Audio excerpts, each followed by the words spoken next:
This leader is provided to facilitate adjustment of focus.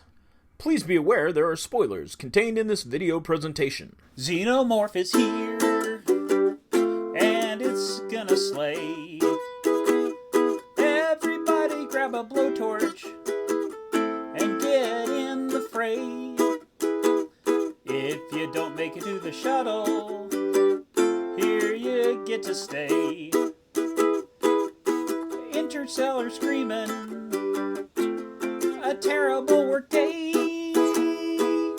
In space, no one can hear you scream. So, Alien was released in 1979. It was directed by Ridley Scott. It won the Oscar for visual effects. It was nominated for art direction, and it was nominated for a Golden Globe for score. I'm not sure that I actually had seen it before. I had seen Aliens, but not Alien. So Game over, man. Game over. Game over, man. Game over. Game over, man. It's game over. Yeah, I'm right there with you. It's another one where I knew all the gags, but I don't know that I'd ever seen it all the way through. I keep thinking that guy was Chris Christopherson, and he's not.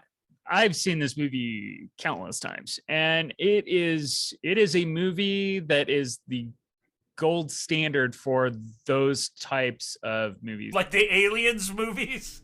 Actually, any type for underwater monster movies. It's like Deep Star 6, Leviathan, kind of, Endless Descent.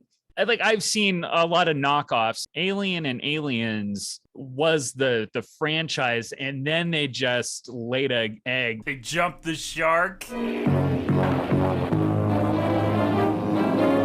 In 1992, they came out with a teaser trailer. In 1992, we would discover on Earth, everyone can hear you scream.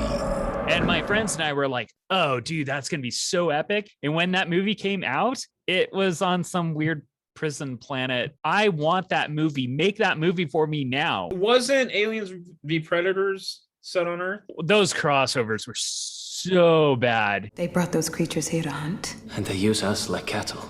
We're hosts for them to breed in. When the Chestburster came out of Ollivander's tummy, you were waiting for it to grab a top hat and go, hello, my baby. Hello, my honey. Hello, my ragtime gal. They didn't tell the cast what they were doing.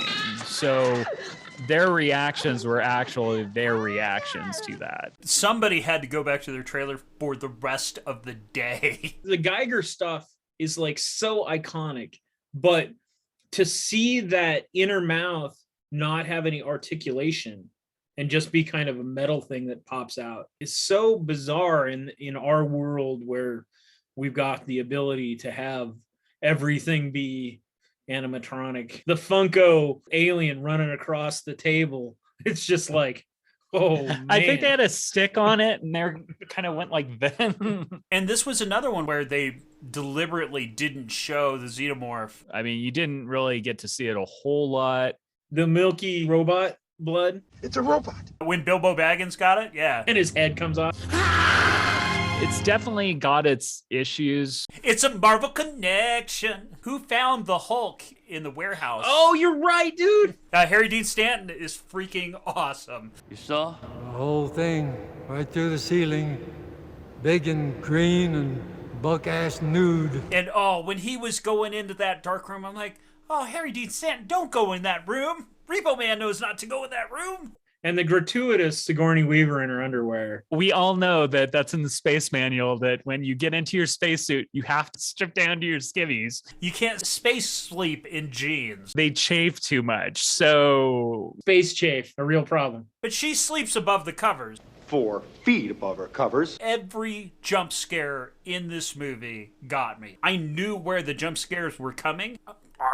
Hook, line, and sinker, every single one. It's like, oh! Dallas?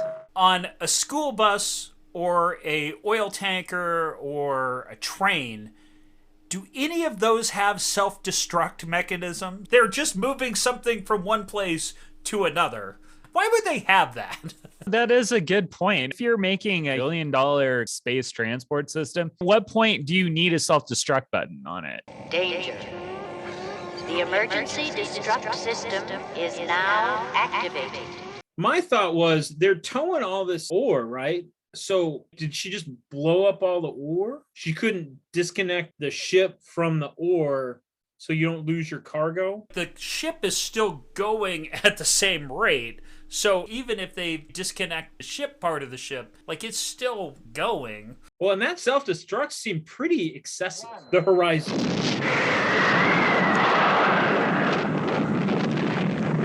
You can definitely see 2001: A Space Odyssey in here. But you can also see a lot of Star Wars, too. The fact that nothing really works right and it's all dirty. The fact that they totally ignored Star Trek makes me very, very happy. No ukuleles in this movie. Could you imagine a Geiger ukulele? Here is a picture of a Geiger ukulele. It's a robot! Ash is a goddamn robot! I'm going to give this a 2.5. It is not... No, I'm going to give it a 3 because I don't want to be accused of having poop in my pants. I think it really holds up still. Yeah, I would give it a 2.5. No, I'm going to give it a 3. I thought that it was well crafted for its time. It was definitely super influential for when it came out. So I think it really deserves 3. I would give it 3.5. I still love this movie. I love the franchise. You had me at Alien and Aliens. So there you have it. It's over!